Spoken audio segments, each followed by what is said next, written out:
Hello there, sword friends. Today I have something of a departure for you from my typical review in that I'm reviewing a baby sword, or what some of you call a knife.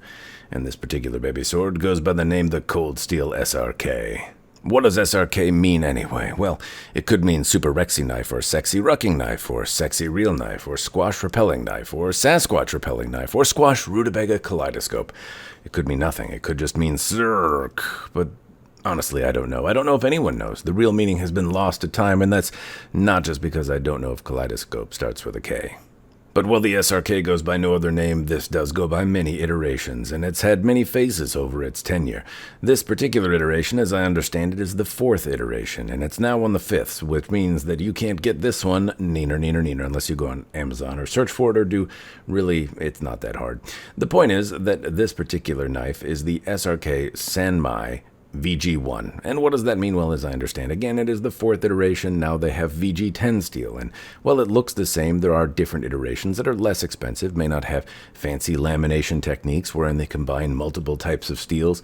They may just be made out of one type of steel, or they may be made in a different way. This one is also hollow ground, which I will show you and explain why is good or bad in a moment. But the point is that you can get the SRK in a few different faces, and all of them are pretty badass. But I can really only discuss how badass this one is, and this is the Cold Steel SRK SanMai VG1. What does VG1 mean? It could mean very good steel. It could mean vagina steel. I do not know, because I didn't want to look it up. But I do know the new one is made out of VG10 steel, so I assume it has the power of 10 more vaginas. And in the words of one of the most badass bitches of all time, Betty White, those things can take a pounding.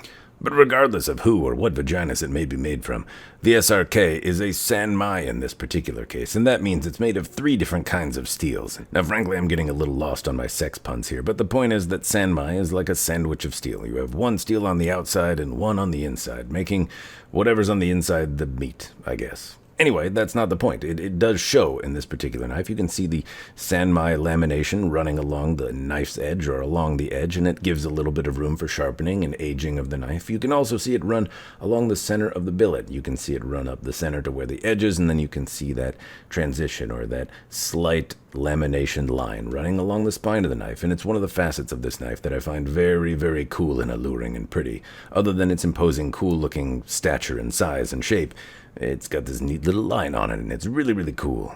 Now, as I noted, the SanMai is one iteration, and from what I understand, the SanMai iteration is a slightly hollow ground edge, and that's sometimes a good thing or a bad thing, but I think it's a cool thing because it's harder to do, and it's pretty, and I don't really use this knife for anything other than opening boxes. I don't do bushcraft, and I'm not fighting or rescuing anybody. So the point is that I like the look of it, and hollow ground edges are cool, and I like how this one is executed. It doesn't have any tool markings or bad crappiness to it. It has a nice shimmery shine all the way along the hollow ground edge, which sometimes people fuck up. This one is not fucked up, at least not there. In terms of the shape, well, what is it? Well, it's its own thing. It's not a baby bowie. It's not your average drop-tip knife, and it's certainly not a fighter knife in the conventional sense. So, what is it? Well, it's the fucking SRK. That's what it is. And I happen to like it. There's 2 kinds of people out there. People that know this is the best knife and people that are wrong. The blade itself is 6 inches long, at least from tip to grip. The point is, though, that there's this little ricasso section. That means the sharpie part is about 5¼ inches. You have an unsharpened false edge at about 2½ inches long.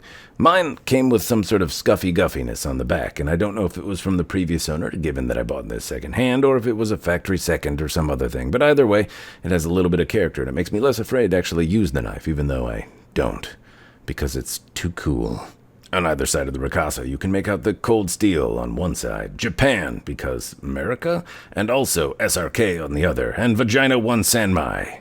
Moving on to the grip, it's stout and shapely and a little sticky, like the man Lynn Thompson himself. The point is that I like this grip. It fits in my big fat sausage hands. It has swells that rest easily inside the fat of my hand, and my fingers overlap really easily. It feels very, very secure. It's easy to index, it's easy to find, and it stays in my hand regardless of if it's slippery. Now, it's got this rubber substance on it, which generally speaking feels and frankly looks a little cheap. It also comes apart like the condom you had in your pockets in 7th grade. Not that that's happened to me. But the point is that it falls apart a little bit, but it still does the job of feeling very secure despite being cold or wet or sticky or dry or regardless of conditions. This thing finds its way into your hand and it stays there. And that's the intention, and I happen to really like it. The grip also, apart from being made of rubber, has little sticky rubber bits on it that aid the stickiness of the rubbery bitsiness. It also has a little hole in it for a lanyard, presumably.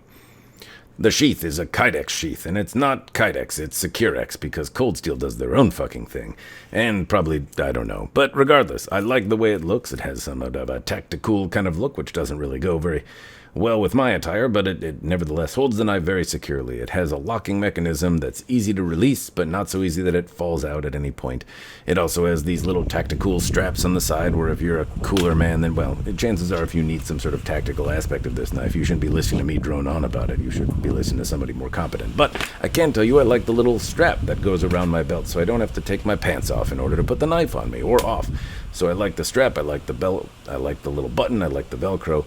I like how it all secures. I like that it has something on it that clips over the actual grip itself, but it's honestly not necessary. You could mount this horizontally if you're fat enough like me to do so.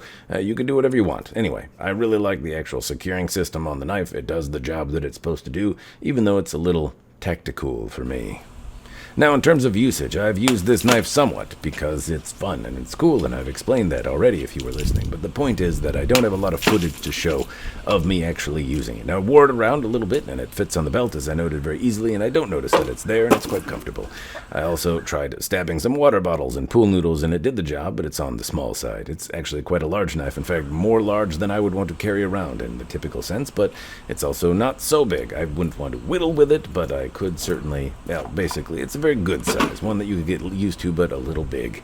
That's what she said, and there's too many sexual analogies in this review. The point is I like moving the knife around. I think it's really quite comfortable, and out of all the Cold Steel products that I've owned over the years, the knives, the swords, and the like, this happens to be one of my all-time favorites. It's not cheap, though you can find them for around $100 online sometimes, and I think for that price it's worth it. The $200 or $300 asking price of the new ones, I would say probably not. But if you can find one for $100, then I would say thumbs up-a-roo. Alright, sword friends, I've told you why I like this knife, why I don't like this knife, and frankly why I think you should buy this knife at what price. That's really about all I can add. If you have anything, throw it in the commentary down below. And as always, cheers. And hang on there. This is Lynn Thompson of Cold Steel. I need to tell you a few different things about Cold Steel and clarify some points that are very important because of Lynn Thompson and Cold Steel.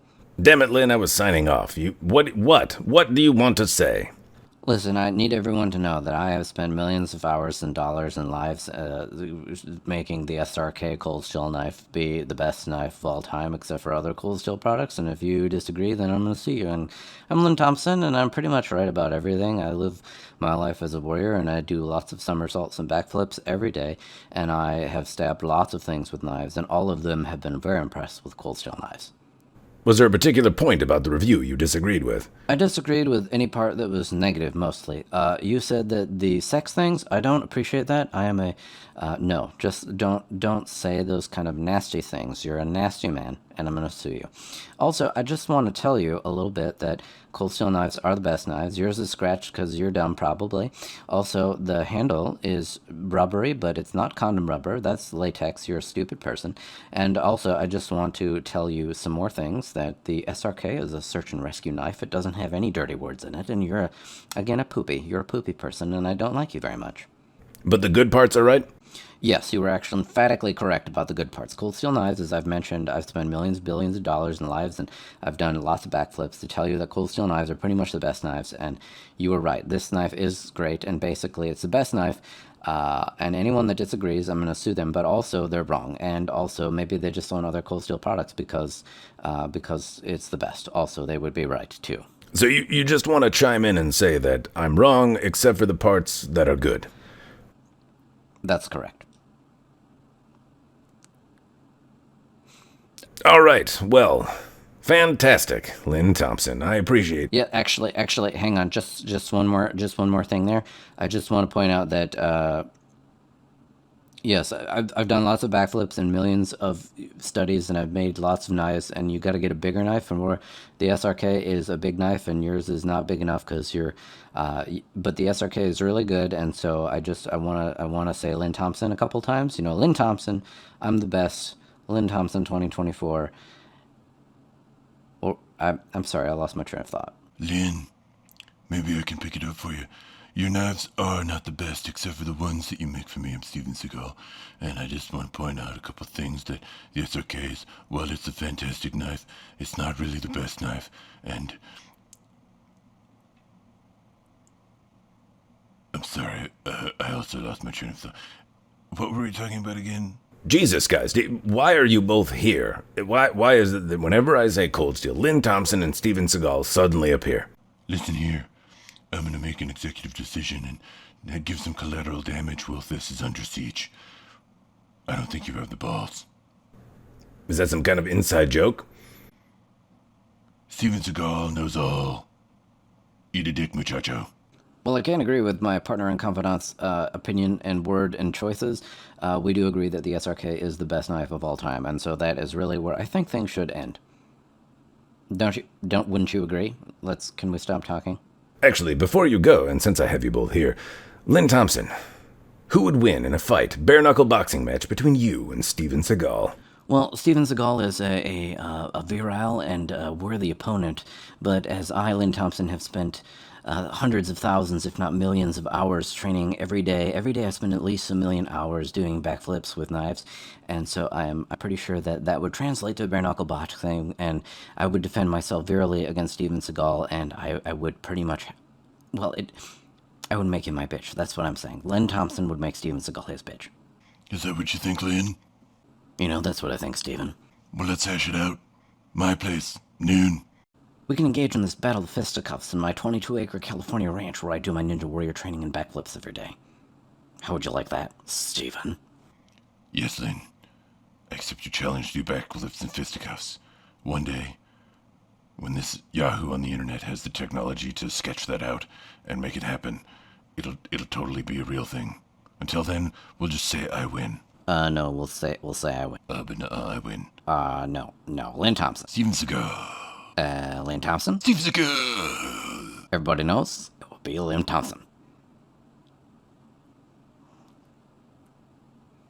All right, guys, I'm going to call it a draw here and actually say I don't think anyone cares. Or if they do, maybe you can do that pay-per-view thing that every other person is doing nowadays. But the point is, I'm going to end things here. Thank you, Steven Seagal. Thank you, Lynn Thompson, for joining this review and agreeing that the Cold Steel SRK, regardless of what any internet Yahoo has to say or Blowhard, it's a pretty darn good knife. Cheers, and thanks for watching.